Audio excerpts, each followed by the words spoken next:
श्रीकृष्ण खंडेराव कदम, तांबवे. काय सध्या आता इलेक्शनचं वार काय म्हणते ते? जो आमच्या गावचा विकास करेल त्यांच्या पाठीमागं आमचं गाव असेल. पूर्वीचं जे सरकार होतं, पवार साहेबांना भेटलो, त्यांचे PA दुहाली त्यांना भेटलो, रामराजाला भेटलो, संजीव बाबांना भेटलो, नोकरीचं आश्वासन दिलं, परंतु नोकरी न लावता माझ्या बायकोला रोजानं कामाला लावलं. अशी ह्यांची वृत्ती. आमच्या भागामध्ये मुंबईमध्ये शिवसेना असू शकते, इथं फलटण तालुक्यामध्ये शिवसेनेचा इतका प्रभाव नाहीये.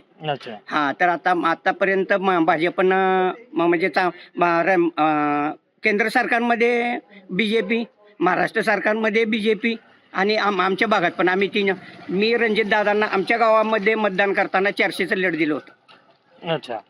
आणि सचिन पाटील तर म्हणजे त्यांना पण चांगल्या प्रकारे मतदान झालं आणि निवडून पण आले. आणि निवडून आल्यासारखं आम्ही मतदान केलेल्याचं आम्हाला उपभोग घेता येतो त्यांच्याकडून.